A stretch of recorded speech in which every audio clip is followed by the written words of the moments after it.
Arr, arr. Hurrah! Hello. How are you, Raw? I'm okay. I'm okay. Right, let's start this. Can you see the screen? I can indeed. Does it say pre-recording? It does indeed. So you read that, and then we Yeah. can get down to business. Okie dokie. Before we begin recording, I want to make sure everyone is aware and comfortable. This session is being streamed and recorded as part of UACT Lero's mission to build recovery capital and challenge stigma. Your personal safety and comfort come first. If at any time you would like your contribution or the recording deleted, please say so, and it will be removed without question. Please remember, take personal responsibility for what you share. This is an adult learning environment, not therapy, mutual aid, or a faith-based organisation. If you are happy to proceed, please give a verbal yes or use the chat to confirm you consent to the recording. Yes. Verbal yes from me too. Great. How are you, Katie? Let's check in. Okay, how am I feeling today? I'm feeling frustrated, consumed by my job, um, but also inspired. So a Right. mixed bag. Right.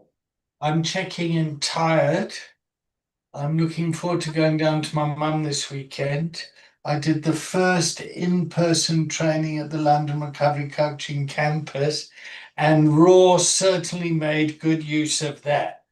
Like you sent us what, 11 participants. So there were 12 of you, and that was an absolute honor. And but I'm shattered. But we do good work. We do great work. So There's yeah, been I'm fantastic feedback, David.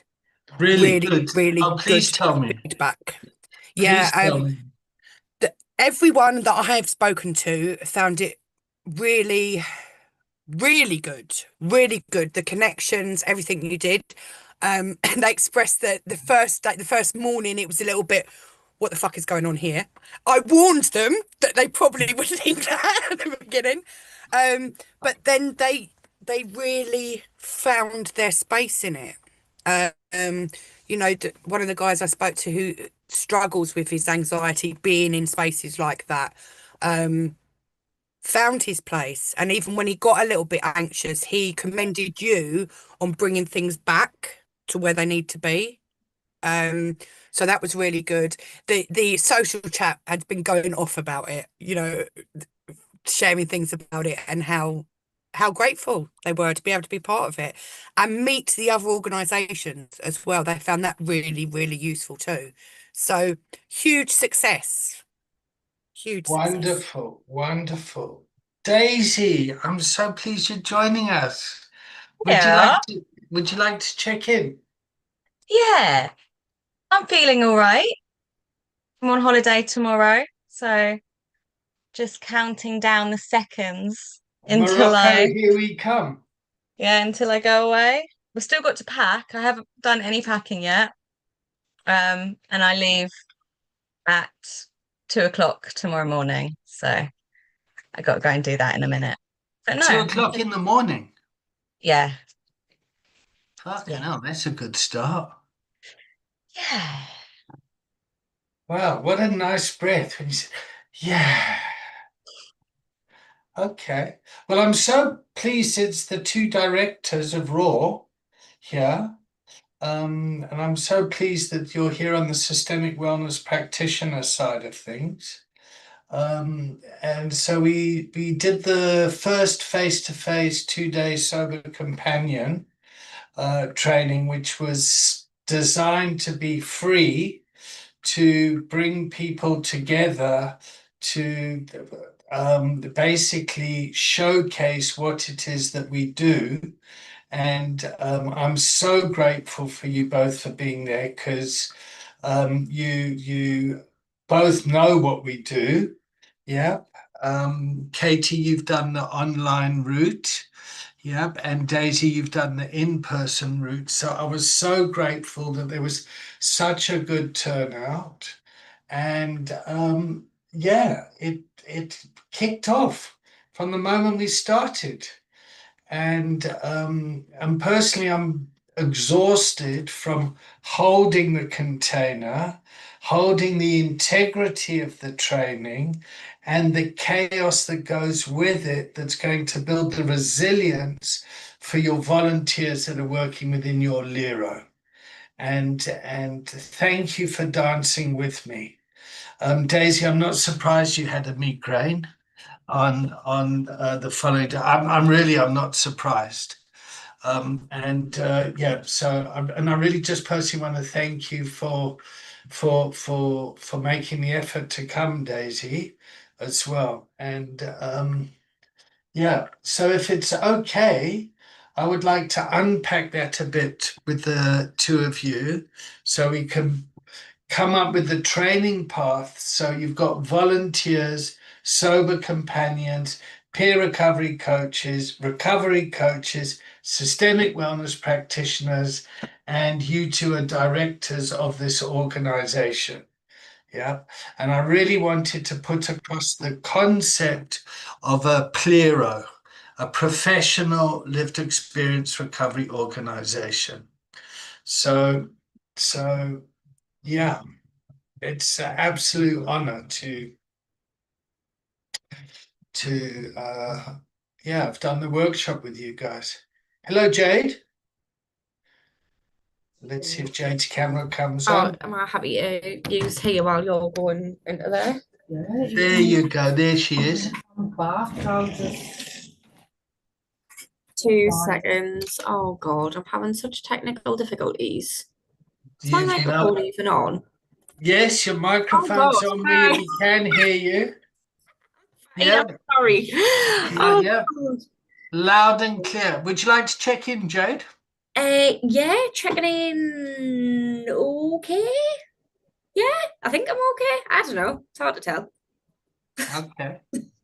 Great. So what we're going to do is we're going to unpack the 2-day intensive we just did. There was some people from Recovery Connections as well from, I think they were from Portsmouth area or Southampton. Hampshire, wasn't Yeah, it? that's the one. Yeah. Yeah. And yeah, so let's start with that. So Daisy, let's go with you.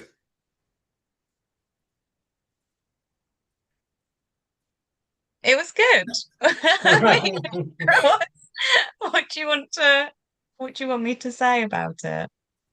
Okay, well, what I loved about it is, first of all, you lot all came down there. Yeah. And the actual training would have started long before we got into the classroom.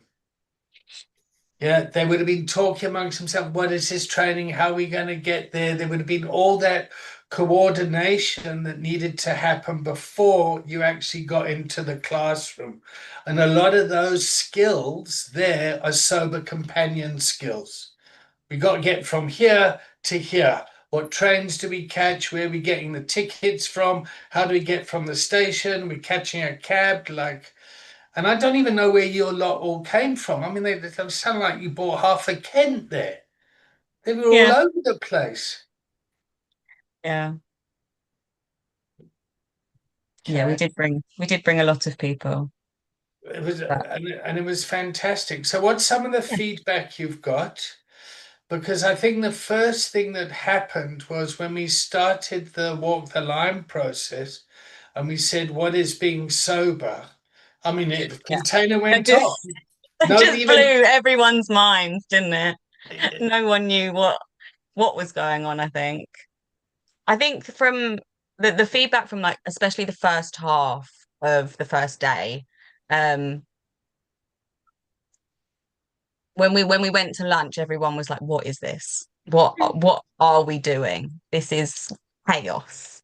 In a good way, they were enjoying it and they were engaged, but they were just like, what is going on? What the fuck? Yeah, literally. But I think that's also because of what you know, like you say, what came up when we did the walk the line thing, and that no one could really agree on what a narcotic was or what sober was, or, you know, there was so much, I don't know, disharmony in what they probably assumed would be such simple things. You know, what is being sober? What is a drug? Um, What's Walk the Line, if you don't mind us asking? I've not So heard. you know when you did the 3-day training yourself, Jay, and Yeah. you moved everyone across the room. So all those people that have drunk alcohol, yeah, Oh, all is it where those, you divide into groups and you yeah, like, yeah, yeah. separate You know, between? you know, Oh, you know okay. how it goes off like that. Ooh, doesn't it just? Yeah. Okay, sorry. I didn't realize that's what it was called. Yeah. Well, Right. I mean, that's one of the things that I want to get across is that there is method in the madness. Mm-hmm. Yep. And the type of eyes that are looking for, we need a training program for our organization, they don't understand the structure of the training Mm-hmm. because people are used to PowerPoints, learning outcomes. We start at this time, we do this topic, we do that topic. Yeah. So to throw people in the deep end like that is a bit like, whoa. Yeah. And the point of that is physically, we find ourselves in those environments all the time. So there needs to be personal resilience, yep, and a sense of safety for people to be able to go, what the fuck's going on here? I need some help. I don't know what's going on. Yeah. And that's the skill set that you're trying to teach people, particularly ones that come from 12-step entrenched lived experience, because there's a belief there that like this is the way, this is what you do. If you go to page 79 on the big book, there's your answer, da da da da, and there's an unconscious incompetence there. Okay. Yeah. So if we're talking multiple pathways to recovery and the whole room is 12-step, there were 25 people there. Yep, and 4 people did another, did a different pathway. Straight away, there's going to be a huge unconscious bias. Like this is the way it needs to be done. Yeah, yeah, yeah. There's multiple pathways. We get that, but we really just say that to keep the commissioners happy for the money. What people really need. Do you know what I mean? It's so Yeah. it's really trying to bring that stuff up. Okay, and one of the challenges in my organization, because it's run by 2 Muslim women, yeah, they it's been they've been brought up in a culture not to question, yep, me as a white male, yeah, Okay. and they don't want to give me bad news. Yeah. So what happens is they hold on to things. They don't want to give me bad news because I'm the boss. Yeah. And the next fucking thing, I get this bad news when it's gone into a crisis. Okay. Yeah. And so you need to be able to teach the voice in the organization. Now, a lot of volunteers have got incredible self-esteem issues because of the traumatic environments that we come from. Yep. So people are people pleasing and everything all along and dumb. And then that puts the organization at professional risk. So that's the thinking around it. Carry on, Daisy, if that's all right. So after lunch, After lunch, well, actually, it was just before lunch that we had our yoga thing, didn't we? And some people really enjoyed that, and some people it made them feel very uncomfortable. Um, so I'm going to and put my hand up for that. That mm, esoteric yoga stuff, I fucking struggle with. I really, really struggle with it. So my work was being okay with bringing that in and knowing that other people benefit from that stuff. And we made the choice to make it just before lunch, a theoretical part of it, just to try and settle people back into their bodies. Yeah. But it's a bit like when I'm panicking and someone says, just breathe. Yeah. It's like, fuck off. This is the last thing. Yeah. That's my experience. But there's a lot of people that it's not like that. And I'm quite like, fucking don't touch me. Don't, it's like that stuff is so uncomfortable for me. My girlfriend loves all that stuff. Bring out the crystals, bring out the yoga, bring out the sound baths. And I just think this fucking hippie shit. I love it. Yeah. Yeah. Okay. Keep going, Daisy. So yeah, that made, I think it made a couple of people feel a bit, I don't know, on edge. But at the same time, I think it was quite good for them to kind of realize that, you know, it's okay that that's not for them. And it's okay that, you know, they don't have to, you know, I had a conversation with one of the volunteers and she was really uncomfortable with it. It makes her feel horrible. And then she, you know, she starts giggling and then she feels guilty because she's giggling in quite a serious moment. And then, you know, the yoga lady is looking at her and she feels like she's being rude. And it kind of gave us the opportunity at lunch to kind of have a conversation around it's okay if it's not for you. You don't Great. have to take part. You know, Great. you can go, all right, this, you know, because we knew that the next day they were going to do a 45-minute lie down and stuff. And I said, you know, if you don't want to take part, you don't have to. You can go for a walk. You can come back in and just have a nap if you know, if you don't want to take part. And trying to make it clear to her that she can also voice that in the group and Right. to the instructor and say, look, I don't want to be rude. I'm not being rude. It's just not for me, you know. So although she didn't enjoy it, I think it was a good opportunity for her to, you know, take control of her voice and say, this isn't mine, and understand that not everything is for everyone. So yeah, I think, you know, elements of it, of all of it, like the fruit salad, not everyone enjoys getting up and walking around and changing chairs and stuff. And things like that, it kind of brought to the front that the volunteers do have a voice and they can just say no, you know, because we're going to have clients that are going to go, that's not for me. And you have to say, okay, that's fine. What about this? Try this bit instead, you know. But people did love it. Some people really enjoyed the yoga, like really enjoyed it. Yeah, some people did. Yeah. Not Yeah. my kind of people, but and I don't mean it not my kind of people, but it's not my, but it's, I mean, that's one of the things that makes me so exhausted is carrying the anxiety of like, oh God, we're going to try this. I know people aren't going to enjoy it. And then taking on that responsibility.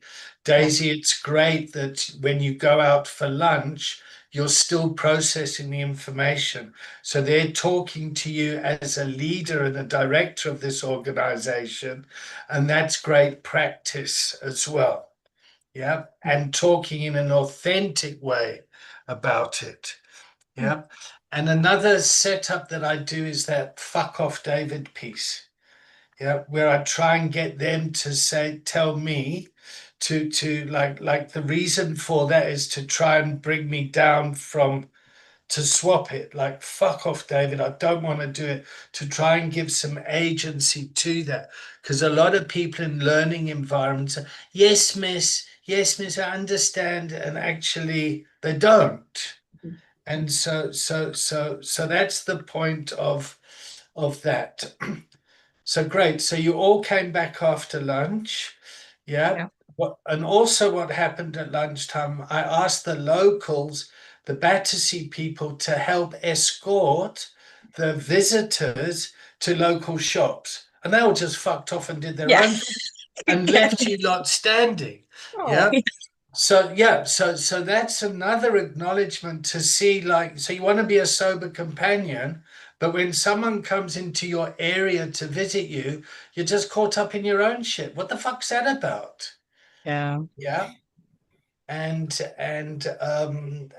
you get a lot of that. Oh, come to our house, and then people are just rude. Yeah. Yeah. And you'll also notice all the locals arrived late.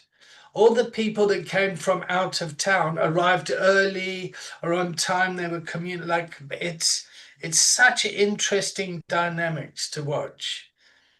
Okay. Yeah. So everyone came back after lunch. Then what? We reconvened with our sober companions that we had met in the morning. So in the morning we had about 10 minutes to chat and try and bond. What I found funny was some people bonded, immediately, straight away. They were really connected. When their sober companions came back from lunch, they went straight back together and, started to chat immediately. And some people didn't. When they came back in from lunch, they purposefully didn't sit next to their sober companion or had to be reminded that actually we're doing this work, you've got to go and sit next to them. And you could kind of tell that, they're dragging their heels a little bit, didn't want to come and So, sit next to them. so you can read as running the organizations where relationships is a good fit and where there's resistance in the relationship. Yeah, that's also a very important thing to be aware of when building.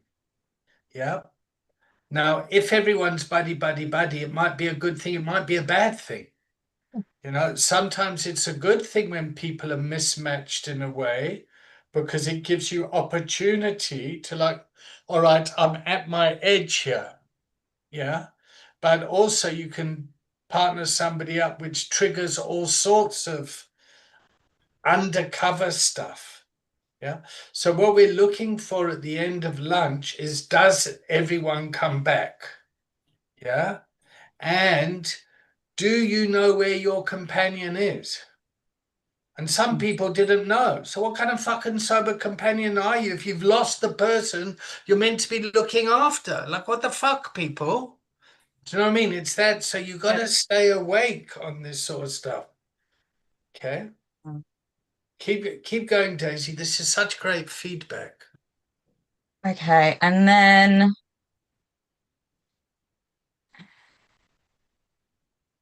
sorry, I'm trying to remember. My memory is not great.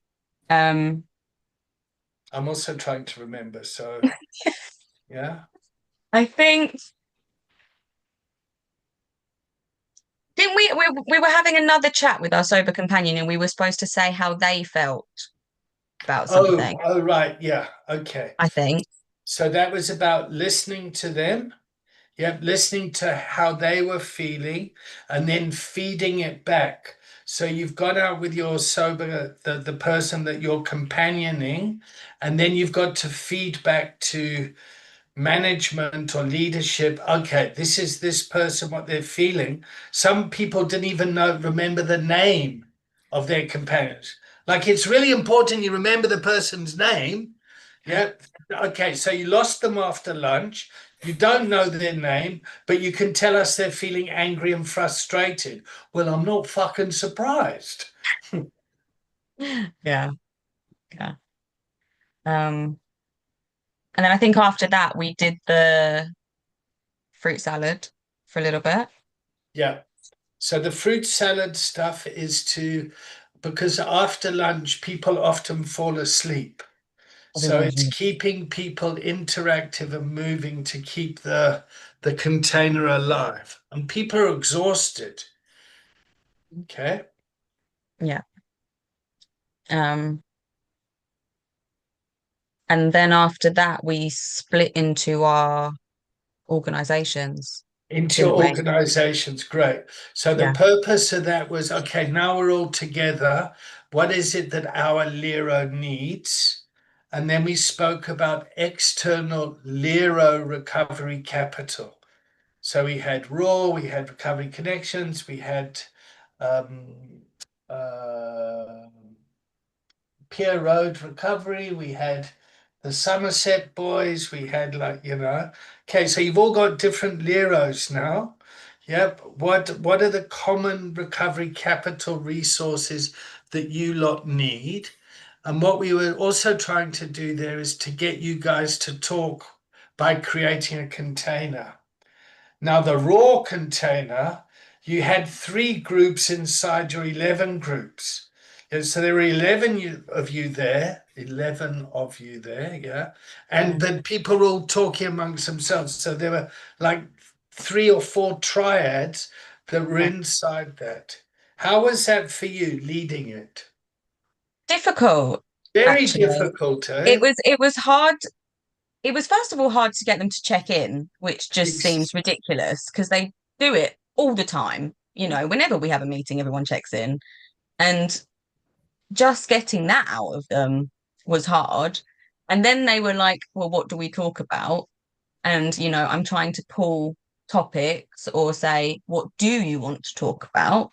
And then one person would start talking, we would spend 5 seconds listening to them, and then someone else would say something, and then we had 3 conversations going, and then it was trying to bring them back together to say, what are you guys discussing? What are you know, trying to bring it as a whole conversation. And no one was interested in doing that.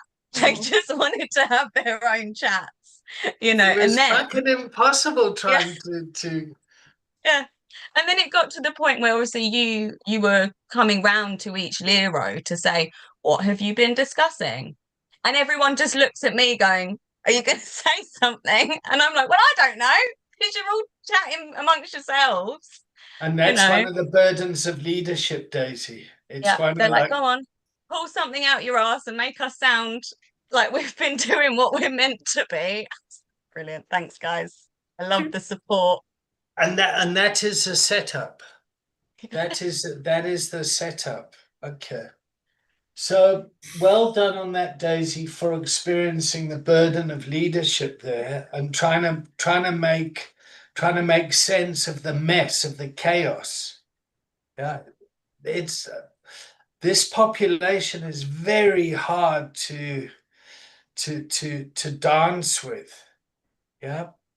And if they weren't hard to dance with, they'd be in jobs like accountants or state agents or something. Do you know what I mean? It's like, this is hard. Yeah, Katie would have done it much better than me. Well, she would have just told everyone to fuck off, sit in your place. Yes. But do not underestimate the dance that you two have in your dual leadership. Oh, yeah. So I think you both dance very well as directors of your Lero and your organization. Yeah. Okay. Just one last thing. How were the 2 stories from Jane being her sober companion, and then Rachel talking about her experience of being a sober companion? I think they were good. I think they in the top. I think they made some of the volunteers realize that what you were kind of describing as a sober companion is what they've done. They've done it before. They're doing it already, you know. So they became consciously competent. Yeah. They were in that space of unconsciously competent, and now they kind of realize, oh yeah, this is what we do. Yeah. Great. Yeah, exactly. So I think it was really good to have a physical example of what it means to be a companion, because, you know, I'm spending all morning going, well, guys, this is, you know, you've done it before, you're doing it now. And they're like, oh, wait, I don't really know. And then you have that physical example and they're like, oh, yeah, I've done that this time, and, you know, it reminds me of this time. I, as a leader of the organization, it brought up for me quite a lot of questions about, you know, how you manage, because the situation you were in was very risky, you know. You think? As as a you know, as an organization, that's a huge risk. And how you manage that risk while supporting a person. That's what I was thinking most of the time. I was like, well, how the fuck do you risk assess that? And how do you, you know, deal with the fallout should something have gone, luckily it didn't, but could have gone really wrong with you taking her over to South Africa. Um, but yeah, it was, I think the examples were a good addition to the training. They were needed, I think, to bring some clarity to people.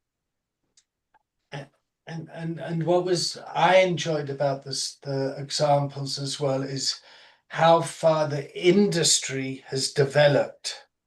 Because it was a wild, wild west then, yeah?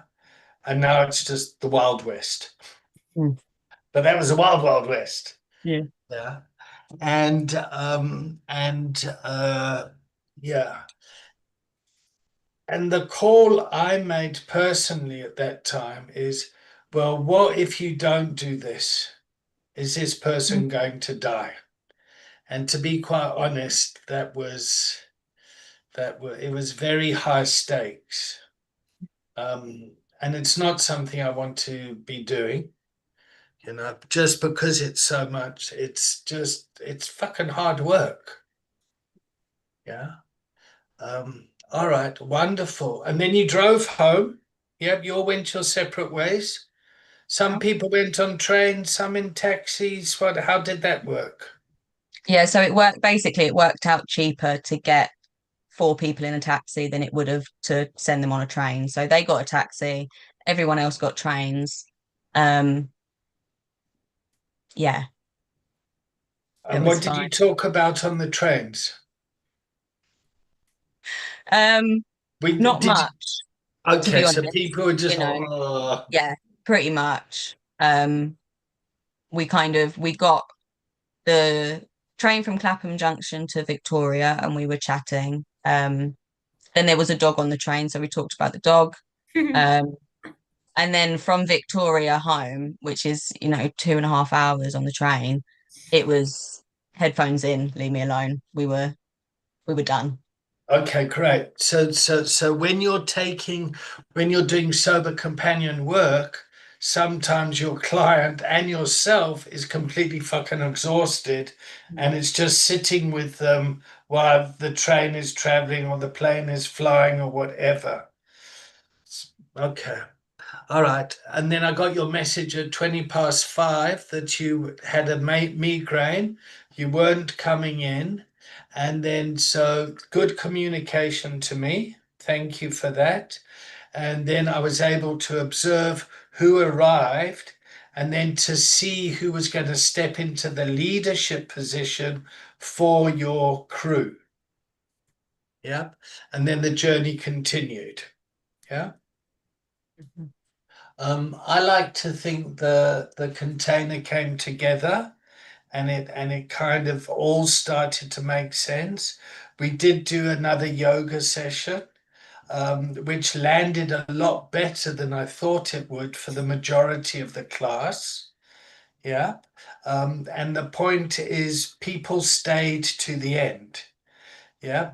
The only people that didn't come back was the local crew, the local, but like they did one day and that was not enough for them, except for the 3 ladies that Battersea residents. So Jane and Rachel and Louise, but they weren't part of the CEDARS mob. So that I found interesting. Abner came back for a bit. And yeah, so I'm still curious about that and had to manage my own expectations. So, guys, you fucking let me down here. Yeah. And I think your behavior is very rude to welcoming guests. And well, so it triggered a whole lot of stuff for me. Um, yeah. Thank you, Daisy. Yeah. Mhm. Um, so I gave them all the links to this morning's Lero development class, and one person rocked up. Hey, well, better than none. Yeah. So that's another thing. So Jade, you'll know, like when we did that class, there were 32 people in your class. It was a lot, yeah. Yeah, and very few people come for the follow-up stuff. I don't know why that is. I mean, I know I had a little bit of a break before doing the 3 days and then coming to this. I'm not sure if it was because it was November time. Then I genuinely went on holiday for 2 weeks. Then I got married. Then it was Christmas. Oh, So did you get married? yeah, man, didn't I tell you? No, Oh. you didn't. Oh well, I got married. I done a Oh, thing. tell us about that for a bit. Yeah, let's talk about that. Ah. Yeah, so I've been with Andrew. So we purposely got married on our 10-year anniversary from getting together. Because he asked me out on a fireworks display. It was bonfire night, so we waited and done it then. Yeah, it was great. I had all my friends there. I'm from like a performer background anyway, so we had like circus people there. We had fire performers and all sorts of things. It was lovely. Yeah. But we're doing it at Derwent Manor in the Lake District, so it's just all of us like running around the fields on fire. It's mad. But Wow. there you go. So yeah, I think that's why I personally had that like bit of a gap between the Good choice. the in-person stuff and then coming to this. I'm not sure why though, like for other people, I don't know.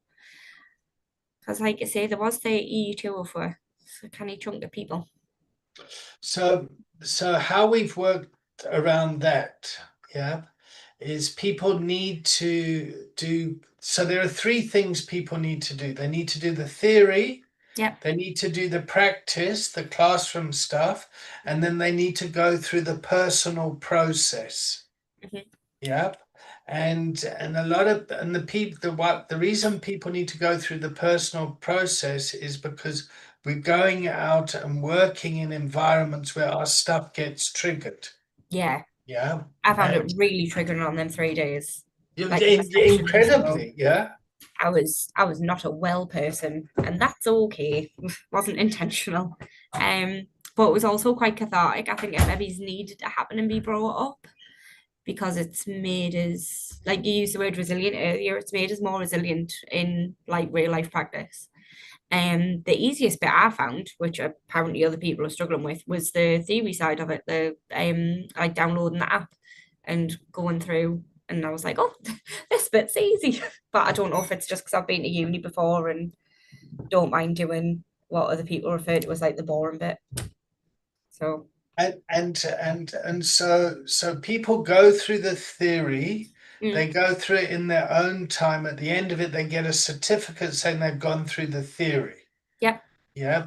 The other part is the amount of hours. Mhm. And in Recovery Connections, and where we'll go with Raw, is then managers will then sign off on whether this person's ready to go out into the world.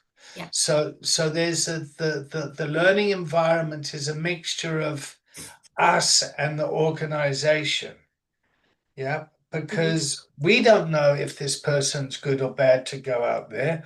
We can say they've attended the classes and they've done the theory, Yeah. but how they behave in front of with participants, we need some accountability from the managers.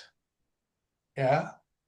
And because lots of people in organizations go away for a weekend training and they come back to the organization and the training gets forgotten about. Yeah. Yeah. So we're trying to address that by working with the organization. And hence, this is what the systemic wellness practitioner part of the training is. Yeah. So how has this helped you in your role, Jay? You're a community coach, yes? No. At the minute, yeah. So I think I And needed what a break. personally. Sorry, I'm moving into coordinator though, aren't I? That's right. Yes, yes. But I am still a community coach right now. So yeah, I needed the gap personally because I found it really quite triggering. But like I say, I don't think that was a bad thing. I think it meant that when people were maybe quite blunt or rude when they were asking us questions, which there have been sometimes, and I've done like group work and stuff, I wasn't as phased. And I think sometimes people don't know that they're being rude and they're just being nosy and maybe, they're coming in still intoxicated and still in the madness. So I kind of blame them for being curious. But I think, like you say, you go away, you have a few days training. It's so easy to just sort of like leave your training at the door and be like, oh, I've ticked the box, I've done the thing, and then you crack on with your job. Whereas coming back week in, week out doing this, it sort of cements it in your head. And then you consistently like labeling things just or even just using buzzwords like resilience and then saying, you were consciously incompetent and all the rest of it. Yeah, that little staircase that's on the theory, it's just like it triggers it in your brain and goes, oh yes, we'll go from a place of here where we're unconscious and incompetent and then we'll move up, and then eventually you would like to be unconsciously competent and all the rest of it. Yeah, it's just ideal. Whereas I think that wouldn't be at the forefront of my mind if I didn't have these constant little things from you. So yeah, happy days. Katie, how are you doing in your role? Yeah, okay. Actually, you just saying that, Jade, about keeping things in your consciousness. Yeah. Last week, I ran a peer mentor training course, Mhm. with which I brought some elements, obviously, of coaching in because that's what I do. Mhm. And I forget that I know stuff. Because we was talking about being really aware of when you're working with someone. Yes, share your lived experience, but don't make it about you. And I said, wait, why am I talking? And I was like, fucking hell, I remembered that. That was in my brain. Do you know what I mean? So the constant of doing this stuff, it trickles in and it stays there amazingly. From your training on Monday and Tuesday, a few of the people had done the peer mentoring the week before, so bless them. They had a horrific time. They had me all week, you on Monday and Tuesday. But I really want to build momentum on this because, as you say, people don't keep up with it. So tomorrow, and throughout the next few weeks, I'm getting everyone together online to look at the self-learning, go through that, keep the momentum going with all of this, and hopefully prod them to attend the online stuff with you as well. But it's much more comfortable for me having people aware of this stuff rather than how it used to be, just the bog standard peer mentor training, safeguarding, GDPR, bullshit. To be able to be on a bit of a different page and look at things differently, because that's the point of Aliro. We're different. We're not traditional treatment services. So having all of this is beneficial to my role and beneficial to the volunteers, not only in the capacity of what they're doing with people out there in the world, but with themselves. Because during the training last week, I brought in elements for them. Like I gave them little bits of homework, which I wasn't, it was never necessary. I made it very clear they didn't have to do it. But for instance, I brought up the chime framework and I said, think about that tonight. Fill that in. What does that look like for you? And another day we did core values and stuff like that. And I didn't know if people would, but they did. They all did, and they all came back and shared on that. So just getting in that mindset is so useful to the organisation. And you definitely did a good job, because on Tuesday night we have our Raw Forum meeting, which is an online meeting for anyone to come. And a couple of the people who'd been on there on your training, I invited them to share about it. And they definitely remembered stuff. They definitely enjoyed it. They put me to shame because when I checked out, my checkout was, "You've all got my fucking nerves," whereas they was all happy. So Get in. something good came. Yeah, beneficial. I've always been an advocate of this type of work. I think it's so good. It's an alternative to what's out there. Well, it molds with. It doesn't have to be alternative. It's all together, isn't it? So yeah. The one thing that was what's the word I want to say? So you know how we've tailored the training for your needs, Katie? Mhm. Yeah. I think is Michelle from Raw. Yes. Yeah, I felt a bit the environment wasn't ideal for her physical needs. Yeah. Yeah, and I felt a bit well, I felt bad about that. But I don't want to You feel absolutely. bad. I get that, but you absolutely don't need to, because believe me, she had a whale of a fucking time. Okay, good. Good, good. It's always difficult how to make someone feel included and being sensitive without being patronizing, without like, oh fuck, it's and also just like trust people know how to look after themselves, so that was a learning for us as well, what we can do around the environment. And yeah. So if you were to rate yourselves in your role on a scale of 1 to 10, where would you what would you, and 7 is not an answer, by the way. Okay. That's a safety one. Mm. Okay. We rate ourselves like how good we are at it. So tell us what your role is, and then how. Or future. Yeah, well, let's go with future role. Okay. So I'm moving into being the volunteer and ambassador coordinator. And to rate myself is like how well I feel I'm gonna do at it. I'm not doing it yet, so it's hard. Oh God, I would like to say that I would be like around 8. I'll confidently say that I'm going to be a 10 for effort though. Like I'm really eager already. So yeah, I would like to think that I'll be pretty good. I hope I will. Right. So on a emotional level, you're a 10. 100%, yeah. On a technical level, you're an 8. The technical level, I will go even lower. Technical level, if 7's not allowed, I would probably say a 6 until I get like confident doing everything. Okay, great. But it's Okay. me eagerness that boosts us up. All right. Okay, so just before I go to Katie and Daisy, I just want to say that good organizations hire for cultural fit and enthusiasm Hmm. as opposed to CV skills. Okay, so like I know I'm not that skilled yet. Yeah.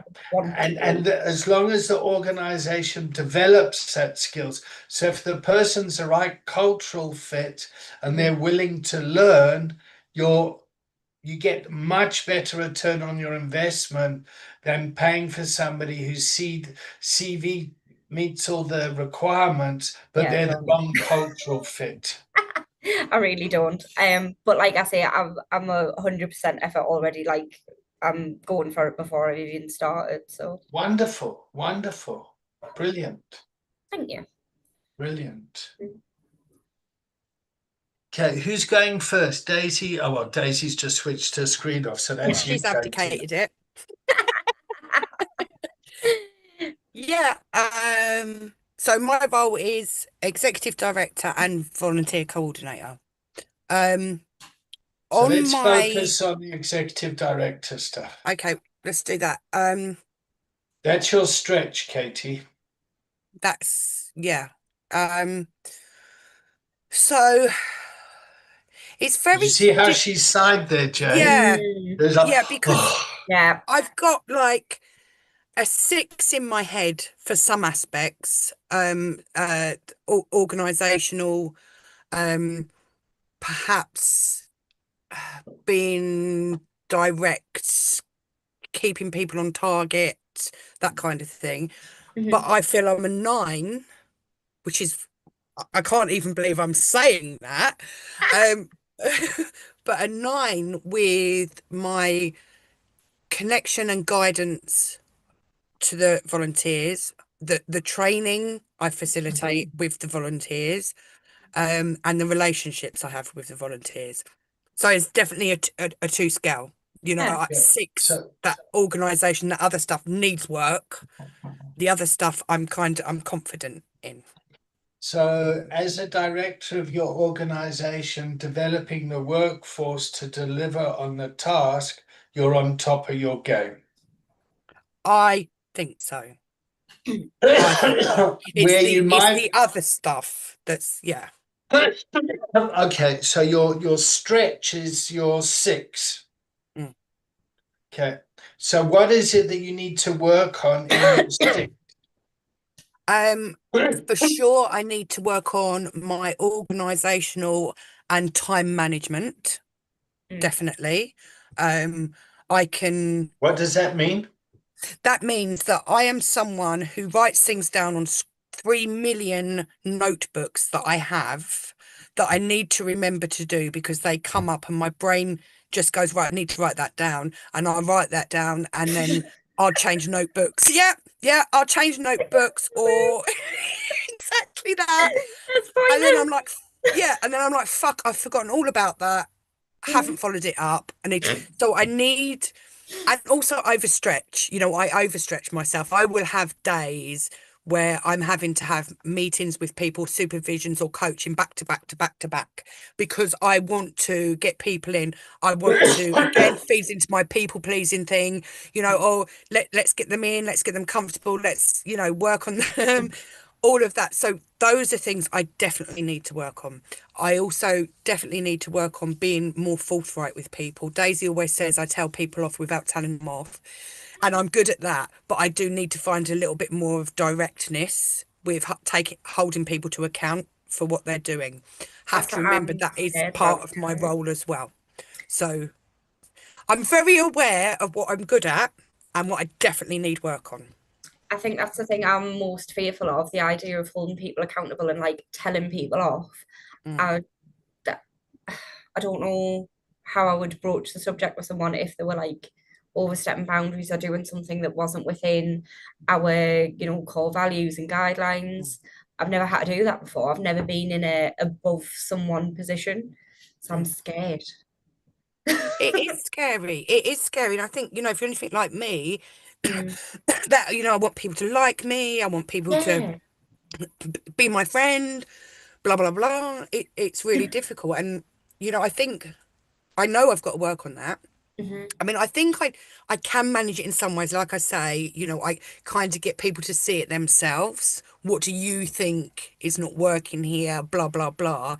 But when it's that direct stuff, I Yeah. have difficulty. I think I love it.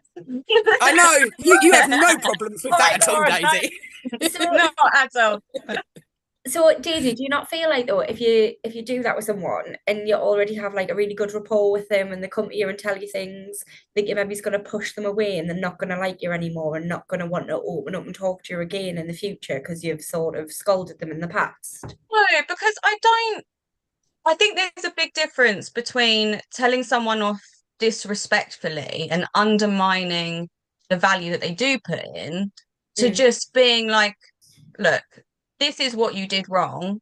I understand that you meant no harm by it, you meant no malice, blah, blah, blah. I do respect that you work hard and you're trying and blah, blah, blah, but please do not do this one action again. It was beyond your scope, or, I think you can tell people off Mhm. while still being respectful of them, and I'll never say to someone, that was stupid what you did. You shouldn't have done that. It's not your job. You shouldn't have blah blah blah blah blah. But Mhm. you can just be very like clear and straight to the point. Like, we have discussed this in the past. That's not what we agreed to do. Could you please not do it again? Or in the future, could you please do this instead? Yeah. I think, and I think people appreciate it when you're straight with them. I I now manage someone who in the past we don't see eye to eye quite frequently, you Mhm. know, but we both have respect for each other. So I think fostering that mutual respect is the Mm. most important thing, because if they understand where you're coming from and you understand where they're coming from, they're not going to take it as a personal hit. And you Mm. need to just make it clear that, this isn't a personal flaw. You've just made a mistake. Everyone makes mistakes. Just please don't do it again. Yeah. And we've had instances, I think, in the organization where people have maybe raised concerns with other people that instead of the person it's directed to. And Mhm. that causes a lot more problems than just bringing it up to the person that it like is about, People really like, if someone's got a problem with some work I've done or something I've said, I'd much rather them just come to me and be like, Daisy, this has annoyed me. And I'll be like, oh, okay, sorry, I won't do it again. But it's when it goes around the houses that things, blow up. So I just think be direct and say it how it is, as long as you're saying it respectfully, Yeah, you that's the know? thing as well with respect, isn't it? You don't have to like someone to respect them. So I No. suppose that even if you did have really different views, that kind of doesn't matter anymore if it's in like a workplace environment. Yeah.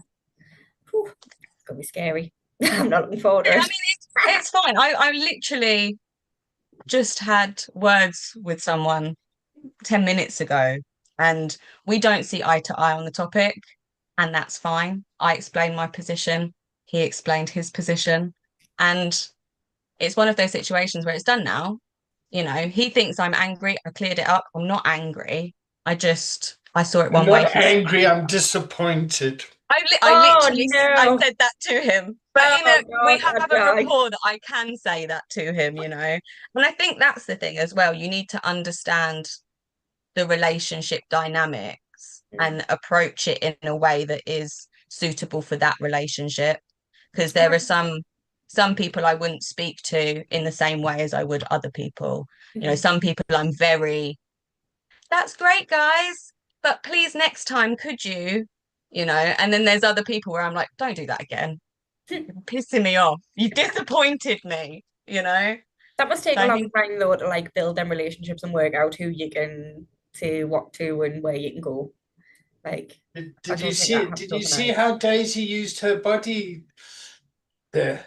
These guys, I just had a like. It's. please. Oh God. Let's take a quick break. Yeah, Mm. let's break, and then we'll come back and we can talk about. Are you wanting to jump off, Daisy? I have to. I'm sorry. I've just had a No. call from someone and I've got to go and meet them before I go on holiday. Oh, look. All right. Do you want to So, check out? yes, it's lovely being here and seeing all of you. Um, I really enjoy these meetings and I will enjoy them when I'm back from holiday. Mm. So I will see you all in a week, and then I'll give poor Katie a break when I get back because she needs a holiday too. Is it all right if we talk about your leadership style in the break? I mean, when we come back after the break. Please do. And then I'll watch it on YouTube. Hmm. I'm joking. I won't, but please talk about No, me. please watch it. Please. All right. See you all in 10 minutes, yeah? Okay. Yeah, Happy Later. holidays, okay. Casey. Thanks. Have a wonderful good one. holiday, Daisy. Have a lovely Bye. holiday. Thank you. Love you. Bye. Bye.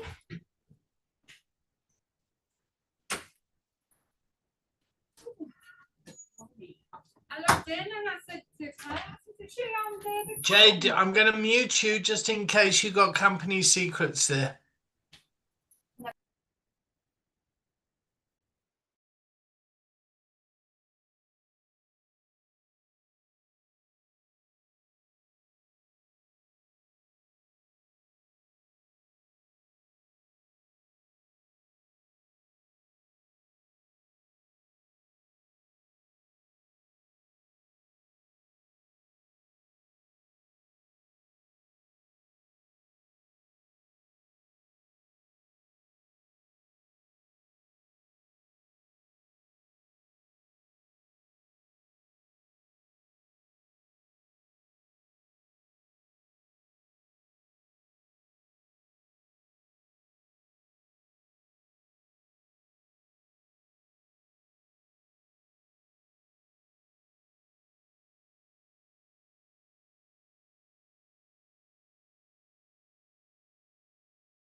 Ask to unmute. I'm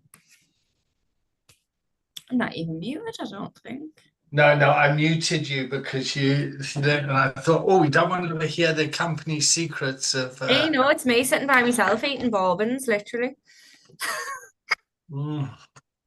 Where's the philosophy you're going to send me? Oh, I thought you meant to send it to Jamie. I've sent it to Jamie because it was him that wanted it.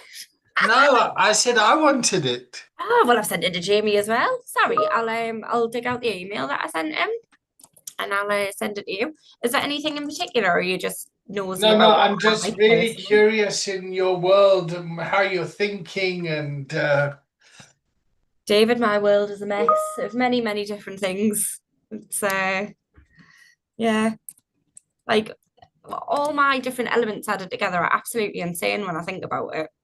Like it's crackers. So, but philosophy wise, I like really ancient Chinese and Asian philosophy like Taoism.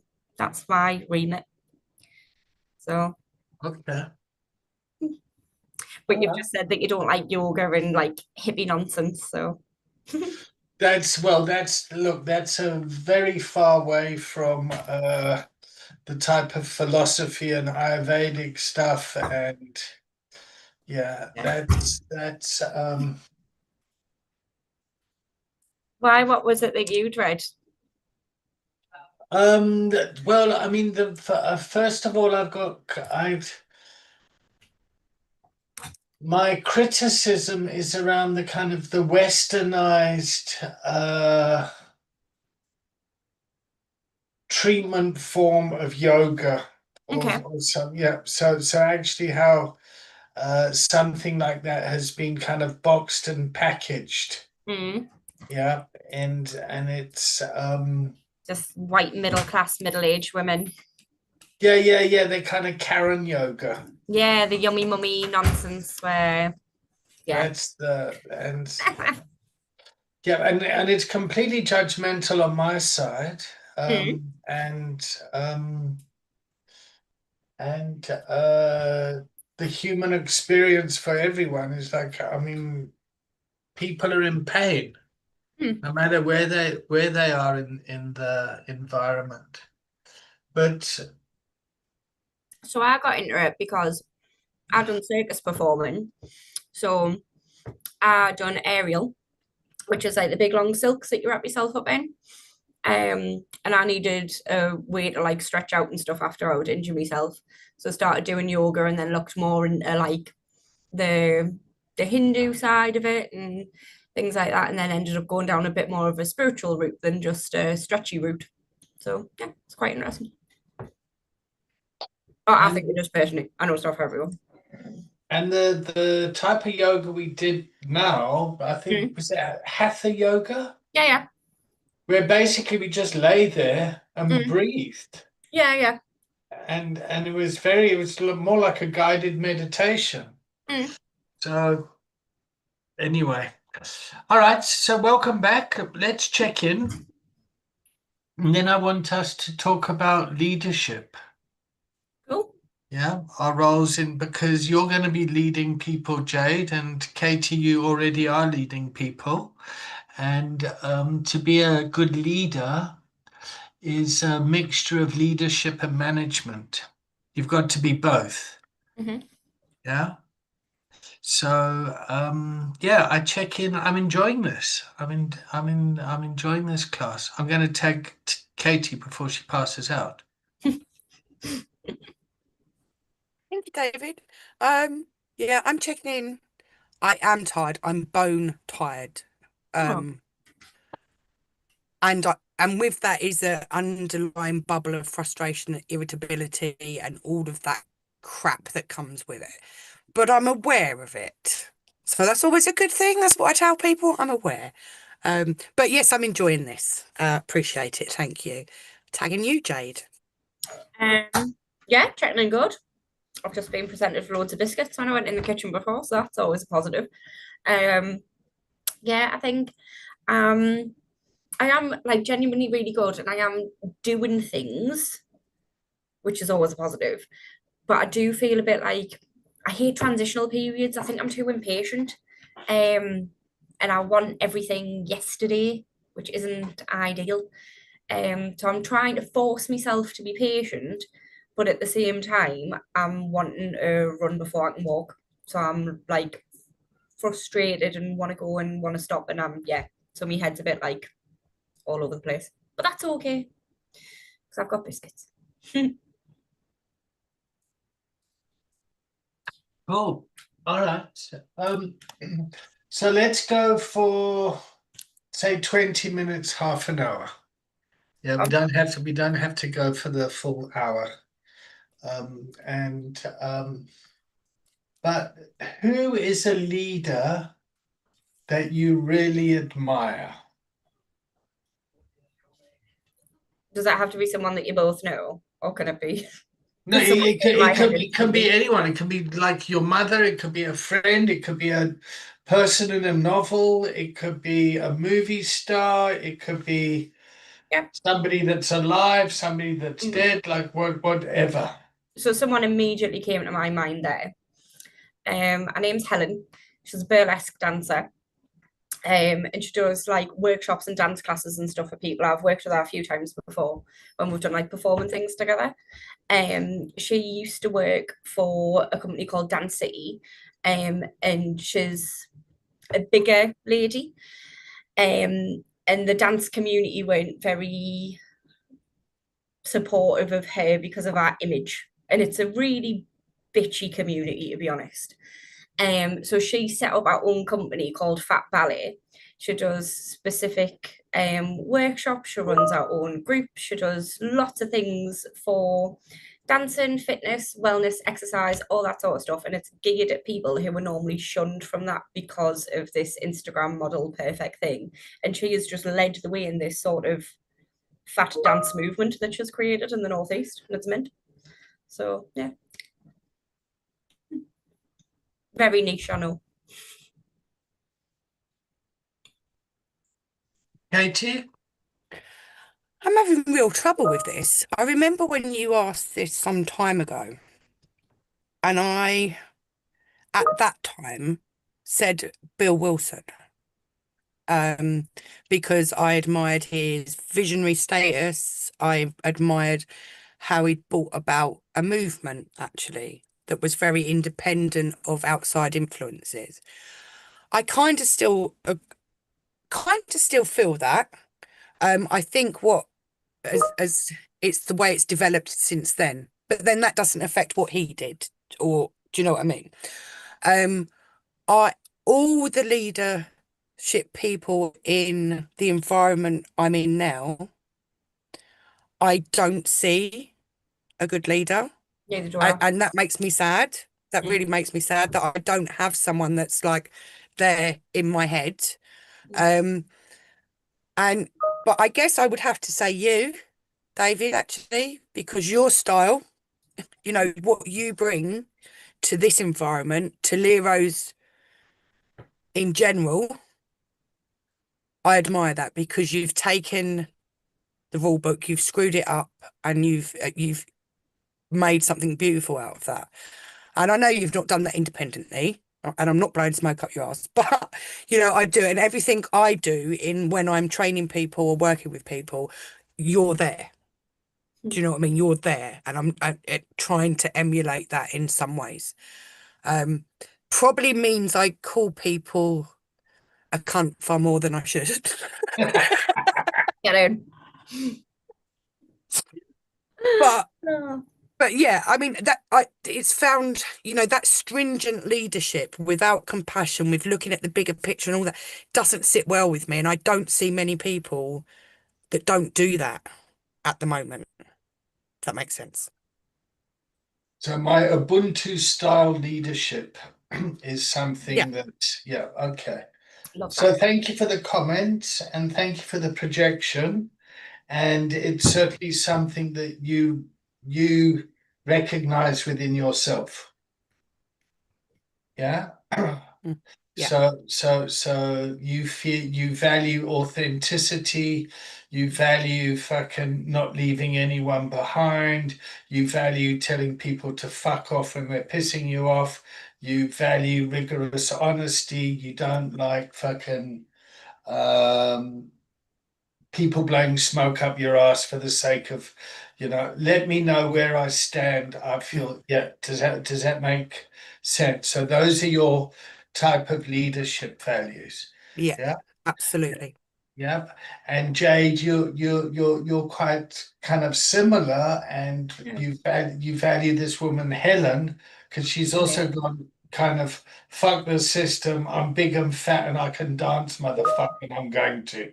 Yeah. And she's one of the most incredible dancers, honestly. Like, and good for her for trying to make it inclusive and bring in people who are normally not included in those circles. Which is another Ubuntu spirit. Yeah, it is, isn't it? Inclusivity. Yep. Like Okay. standing up for the little guy. Just, I love an Yeah. underdog. So, yeah. It's funny how, like, me and Katie, like, we went for totally different people, but the morals that they have are really similar. And the values Yeah. and the behavior. hmm Great. Okay. So now the next question is what opportunities does your environment have for you to model those leadership skills? Oh. I think we managed to do that quite a lot. I have regular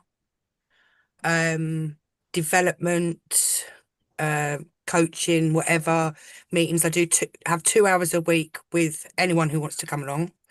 I'm now adding in a follow-up to your training, David, to help people, get through that.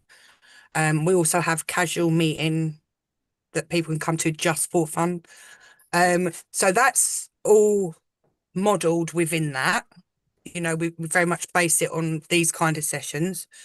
But then also the one-to-ones that I have with people, even though it's about them, I model that behavior, I model the authenticity, I model the vulnerability, and the honesty. So I think I have quite good opportunities to do that at the moment. Okay. Great. All right. So people can look to you for your leadership style. Mm. Yeah. So this is what I stand for. This is what the organization stands for. And this is the process where I can model that and practice it so people know what this environment's like. Yeah. Fucking brilliant. Yeah. Jade, your face kind of went, oh fuck, I don't know how to answer that. Yeah. I think like in me day-to-day interactions with people, I think I am really honest. I think I do like sort of stick up for people and stuff, like I said about, I don't like injustice, I don't like unfairness. I know one of my ladies on my caseload, she was struggling a lot with a job centre. And because I walked in and I had me badge on and all the rest of it, all of a sudden someone would talk to her. But because she was homeless and stigmatized and in a, really poor circumstances, she was kind of like pushed to the wayside a bit. And that really frustrated me because I feel like I have no power or authority there. Like that was her problem, and she was more than capable of solving it if someone was to speak to her, and they wouldn't until she had a person with a badge, and that's essentially all I was. But I was more than happy to be there and do that for her and like advocate for anyone. Isn't that fascinating, huh? Oh, the power of lanyard, The insane. power of the lanyard is a fuck up, huh? Yeah, and I got really pissed off by it, but that it helped her, and that's all that matters. And then off the back of that, I actually stood in the job centre for an hour and done a PowerPoint presentation on stigma and people in addiction, and sort of went, "This is what you have done. Don't do it again." So, yeah, they weren't happy. But Oh, do you see the warrior come out in Jade there? This is what you've done. Don't do it again. I know, like you can imagine me PowerPoint though, like I had a thing. Yeah, so I was a bit I wasn't a bit pissed off, I was really pissed off. So I would like to think that I try my best to instill like fairness and equality and those sorts of things, and the ability to have a Why safe. should we be fair to people? Why wouldn't you be? What kind of question's that? So I'm serious. I just want to explore it for a bit of robustness. Okay. Yeah, like why would you want to be fair to people?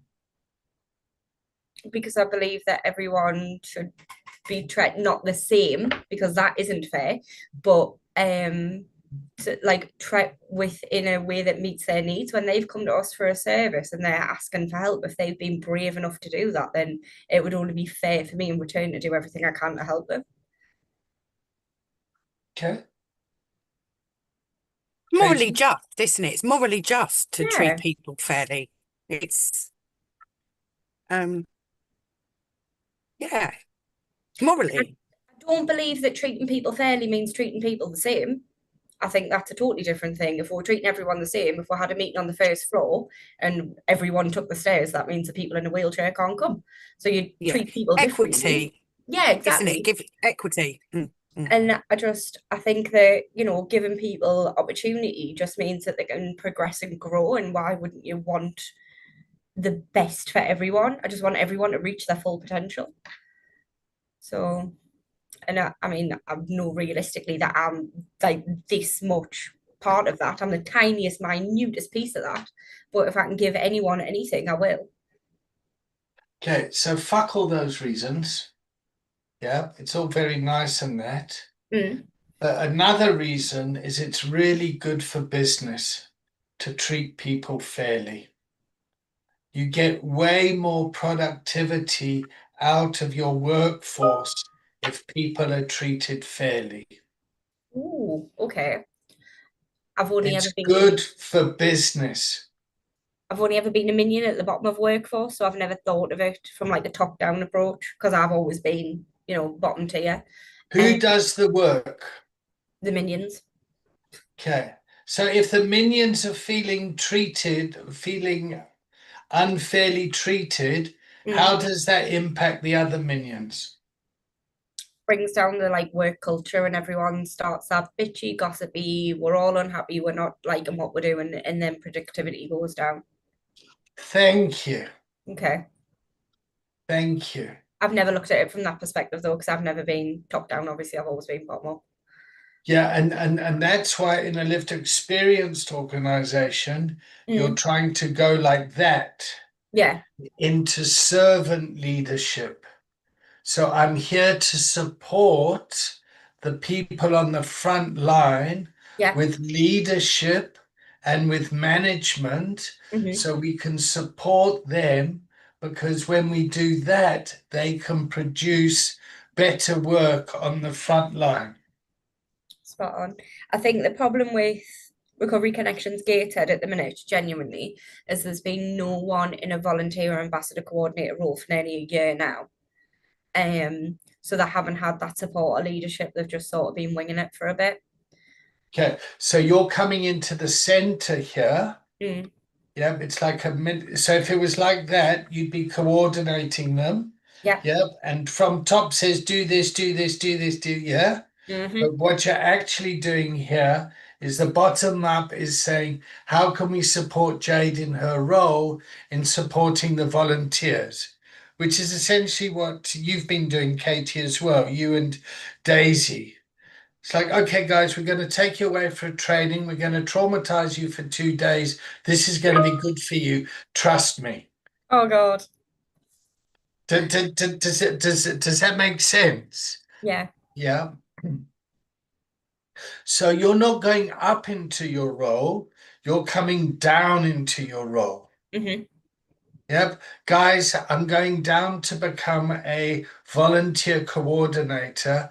How can I help you coordinate better Yeah. Yeah, I'm going to be fair to you, but if you fuck up, I'm going to come down on you because we're dealing with people's lives here. Yeah, I've already established in my mind what I would like to do for like a initial meeting, and because I know that they need to have like a bit of a jig around of like key roles and responsibilities and what people are allowed to do and what they're not, like policies and procedures overhaul, the boring paperworky bits. But I do want to get them all sat down as well. I don't know, Katie, you might be able to chime in here and give us some ideas. But I would like to do like a back and forth of expectations, like what I expect of them, but also what they expect of me. And like write two big lovely lists and say, right, this is what I expect of you. But then the ambassadors come back to us and say, right, okay, well, this is what we expect of me. And I want it to be like really quite in black and white so we can see it and have it and refer back to it if necessary. So you're wanting clarity. 100%. Because as I say, they've been sort of like winging it for a good while now. And I think some people are happy to have a coordinator and want one. Some people are sort of like, oh, well, what do we need one for? Whatever, like we're doing fine by ourselves. There's a lot of animosity. Okay, so let's talk about that quickly. Mm. Yeah, if you're all right with it. So Yeah. first of all, when we go back to the training, it's a SCARF model. Status, certainty, autonomy, relatedness, and fairness. Yeah. Yeah. And what would happen is that executives would go away on a weekend and they'd sit down and they'd do a talk about, brainstorm about what needs to happen. Outside market influences had changed, and now we need to go talk to the workforce. So they come to the workforce and say, guys, we've just been away on a weekend. The company's in trouble. We're going to make people redundant. You're going to lose your jobs. It's out of our control.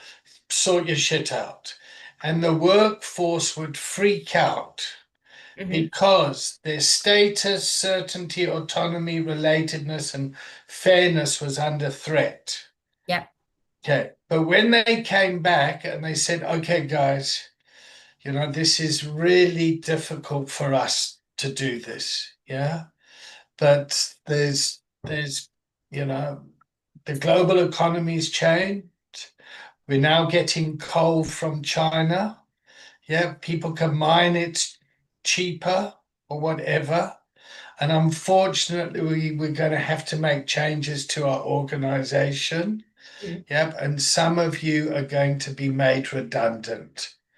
You're not going to be employed anymore. You're going to be unemployed. Your status is going to change. Yeah. We don't know what's going to happen in the future, but we do know is we want to work with you. Yeah. So you've got some autonomy around this, and we're going to start the process of adjusting so that you can relate to what's going on, because what's happened is really, really unfair. You guys have put so much into this, and we need to work together. And they found when executives spoke like that, the workforce would be a lot less triggered and would then work together to come up with a solution that was good for the organization. That's why it's nice. It's good to treat people fairly, because it's good for fucking business. I get all the moral stuff around it. I get that, and I'm not denying that. But also I just want to talk about why do you think people want lived experience organizations to come into the workplace? Do you think the government all of a sudden has got like a 12-step fucking moral code? It's like, oh, you only keep what you have by giving it away. Oh, well, it's cheap and it works. It improves treatment outcomes. Yeah. It's good for business. It's good for the economy. It's good for mental health. It's good for the police and for the NHS. Yeah. There's business sense around that. What we've got to watch out for is we need to protect the profession, yep, and make sure the people that we're developing are treated fairly and not have their good nature abused. Yeah. And that's where the burden of leadership's going to come. Mhm. Yeah. Yep. And we've got to be careful of, because we got the lanyard, we got to be careful of advocating for someone and taking away their agency to be able to do something themselves. Mhm. So we've got to be careful of not creating dependence, Mhm. but we've also got to kind of dance with people until that skill gets developed. Yeah. So again, fuck the CV. Does the person have the right attitude?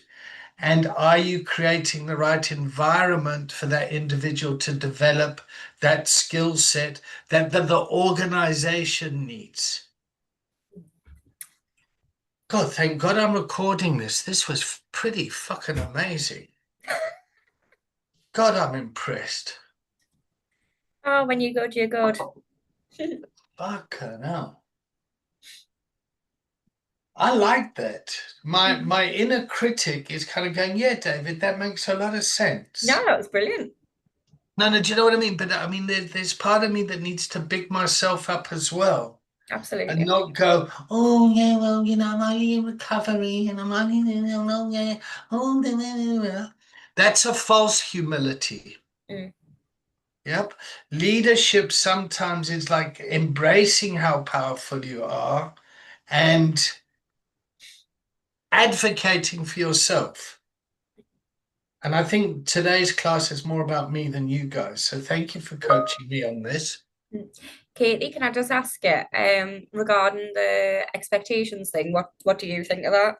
Just because you obviously already work with people in that capacity. Yeah, I think it's a good call. I think you definitely, it sounds like, if there's animosity and there's a little bit of confusion, I think you definitely need to have that honest and direct communication. I think it's important to remember that it's all of this stuff is reciprocal. Mhm. When I interview, for instance, volunteers, Yeah. not only am I asking what they can do for us, I want to know what we can do for them. Mhm. So absolutely, it's got to be a two-way street, hasn't it? I think. And then I think, as David said, if there's clarity there, then it makes it easier. Yeah. People, much as we want to, and I want to throw the rule book out on that, people still need to have some kind of boundaries and structure. It makes you feel safe, it manages expectations, and it saves a lot of complications down the line. I'm So I hoping think as it's a really well good idea. it'll be helpful in the future that if anyone does break any rules or anything and like crosses lines, I can be like, oh, do you remember that time that we said that thing? Yeah. Like, not doing that thing anymore. Like, Yeah. we'll do that again, please. So yeah, I just God. It'll make it easier for you to manage that. When I'm training volunteers and I do the little bit of relevant legislation like GDPR and safeguarding and all that kind of thing. Yeah. I always say it's good to know that because you can use it as an excuse. If you find yourself in a difficult situation and you've got to have a difficult conversation, you can actually say, well, I can't because of A, B, and C. And you can do exactly the same thing. Look, we've made this agreement, so that's how it is, Yeah. A, B, and C. It makes it clear Mhm. and it makes it less likely that you'll have to have the really difficult conversations. I think I'd cry. I will cry. I know I'll cry. I cry at everything. Jesus Christ. I'm definitely gonna cry. Yeah. What do Thank you mean you're going to cry? Oh, like when I get really emotionally invested and involved and it becomes like something that's emotive, whether it's upsetting or frustrating or whatever, I happen to cry a lot. I am a crier. Okay, so I'm just going to say this slightly different. Sometimes your anger gets expressed in tears Yeah, definitely. and you feel misunderstood. Yeah, because it comes across as if I'm upset. It looks as if you're crying and Mhm. sad, but actually you're fucking furious Yeah. because the boundary's been crossed. Mhm. Yep, and what I wanted to say about Daisy's leadership style Mhm. I mean, Daisy's about 5'2" or something, yeah. But Oh, If that, but there's fucking dynamite in there. You just know, like Daisy knows how to use her body and her hair and like this and all that, and you just know you're not going to fuck with this chick. Mm.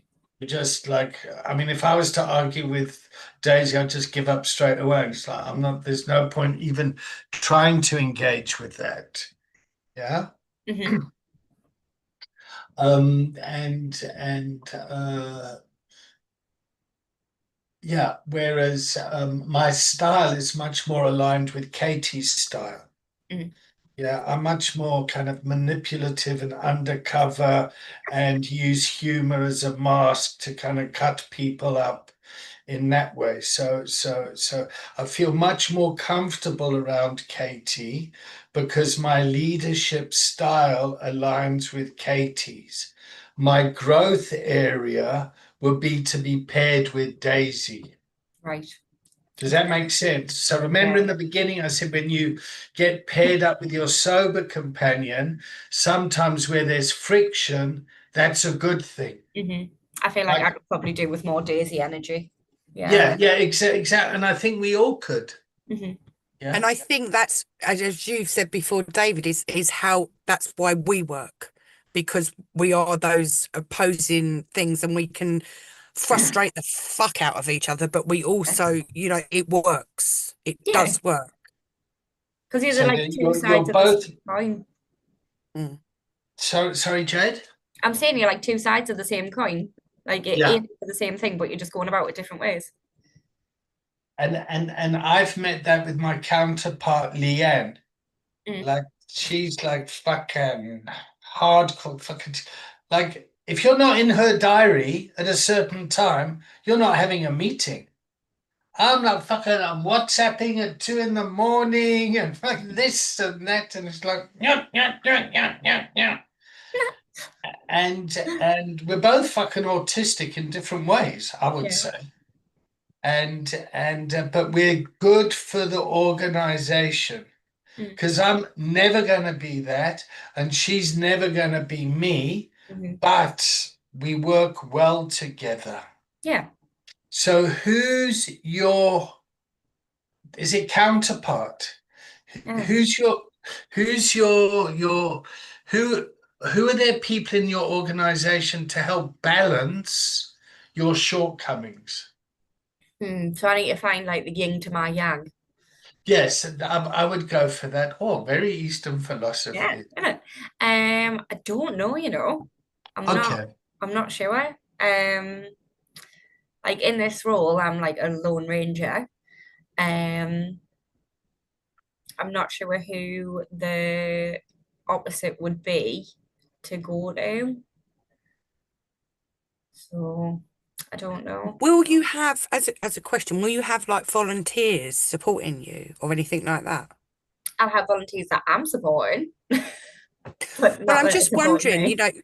if you could, because it would be good for them as well as for you, Mhm. find someone who could maybe be supportive in your role, who would maybe be that little bit opposite, like Hmm. groom them, if you like, to be your sidekick, Yeah, yeah, your Robin to your Batman, or do you know what I yeah. mean? No, that makes sense to have like I don't know, yeah, sidekick, best word, probably just to have to bounce ideas off and things like An that. ally. Yeah, I'm not sure who that would be. Um, So Jade, now you're thinking systemically. Now I am. you're I'm going thinking, through everyone in my head, yeah, and then me. you're thinking the political intelligence side of things. And the first person I thought of, I'm like, oh, it can't be her because she's too much like me. I don't know. I would have to probably get started and crack on with people first and work out like the dynamic between us all. I would support that. Yeah. I would say get into the role first, Hmm. see how that fits, and Hmm. then look at when do you start before we start the checkout? 1st of March. Oh, great, cool. So we've got a few more of these to help support you moving into that role. Yeah. How many of these classes have you done? This will be my 3rd. Oh, great, cool. So we've got 7 classes to help in that. Yeah, so I'm just looking at my calendar. We've got one more of these, and I'll literally start on that Monday, and then on that Thursday, the 5th, I'll probably come in and be full of hell and be like, "Oh my God, this new rule, what have I done?" So yeah. God, you like structure, huh? Oh, I'm painfully organised. Yeah, no, I'm just thinking, oh, fuck, whatever. Like, come, don't come, like, whatever we're here, just like, oh. No, as much as I'm like little scraps of paper, like you, Katie, and stuff, I'm ridiculously organised. Like if I go on holiday, I have a spreadsheet. My honeymoon had a fuck spreadsheet off. of what we're doing every day. I mean, I admire you, absolutely admire you, but fuck off. Oh, I know when you were singing your shortcomings as well, I was like, those are all the things I'm great at. That's so funny. And that's what makes all of this work, isn't it? I think Yeah. that people can, and you can own it instead of like the big corporate things and you have to be, oh, I'm great at this and I'm great at that. Well, actually, no, I'm a bit of a dick. I don't always get things right. I need other people, Yeah. you know, that kind of stuff. Mhm. Right, I'm tired. I want to check out now. How are you two doing? Yeah, I am tired. I'm just Daisy. So I hope you are watching this, Daisy. You're a greedy bitch. You had a holiday in January, and now you've got another holiday now, and I've got to wait until you come back. So you're a greedy bitch. I'm tired. I need some time off. But I have enjoyed today, and also that recognition. You know, like I said to you at the beginning, when I remember the little things that I learn, and I've done it, so I'm unconsciously competent. Great. Yeah, you know, recognizing that stuff. So it's always good to come and see that. So yeah, thank you. Enjoyed today. Tagging you, Jade. Lush. Yeah, really good. Feeling much more positive. Yeah, I think it's always nice to talk things through, and I don't think I realised until I start talking how much I need to talk. So there you go. Every day's a learning day, innit? Great. I check out, very grateful. I've enjoyed this week. I'm feeling productive and confident, and that will pass.